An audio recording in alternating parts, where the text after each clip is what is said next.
3 months into my pregnancy, my husband suddenly asked for a divorce. I rushed to find him, only to overhear him chatting with a friend, claiming he had been reborn, that he'd come back in this life specifically to make things right with his childhood sweetheart, Delia Pruitt. His friend was stunned. "Are you out of your mind? Your wife is 3 months pregnant? Aren't you afraid she'll get so angry she'll terminate the pregnancy?" James Stevens laughed it off, utterly unconcerned. "Why would I worry? Linda Hayward went through 10 rounds of IVF to finally get pregnant. There's no way she'd just throw that away. Besides," he continued, "if she divorces me, she can go back to her parents. But Delia has no family. After divorcing that deadbeat, she's been raising her kid all alone. Do you know how hard that is? I've got it all figured out. Once Delia's child turns 10, I'll go back to Linda. It's only 5 years, no big deal." I stood frozen outside the door, numb to my core. My fingers moved on their own, dialing a number. "Hello. I'd like to schedule an abortion as soon as possible." Later, James deliberately arranged for us to finalize our divorce on the same day he and Delia would register their marriage. But this time, things were different. That day, the man who had always been so aloof, so coldly composed, looked like he'd lost his mind. His eyes locked onto my flat stomach, his voice cracking with something close to hysteria. "Where's my child? Where's our child?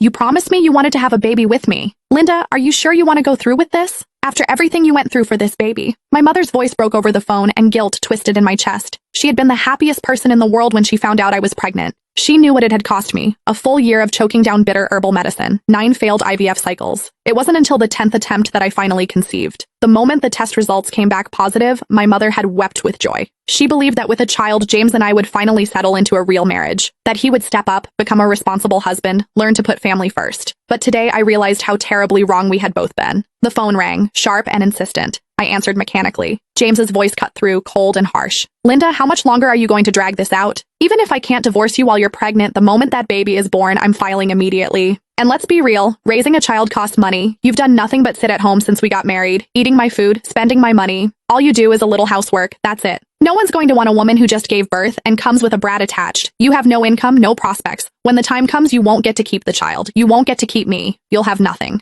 Every word dripped with contempt. He reduced everything I'd given to this marriage, every sacrifice, every exhausting day, to nothing. And he called my baby a brat. It felt like a blade dragging across my heart, slicing it open all over again. "James." My voice came out quiet, steady. He went silent on the other end. "I agree to the divorce." A pause. Then his tone shifted, bright with barely contained excitement. "Really? Great. Let's do it in 5 days. His voice softened, turning almost coaxing. "Linda, don't worry. I just want to take care of Delia and her child. I won't cross any lines. Focus on your health. Have the baby safely. I'll come visit you and the child once a month. I've already bought so many clothes for the baby. I even picked out a name." He sounded almost giddy, but my mind was already drifting, detaching from his words. In that moment, I knew I had truly let him go. A soft chime broke through the haze, a text notification. My gaze dropped to the screen. "Dear Ms. Hayward,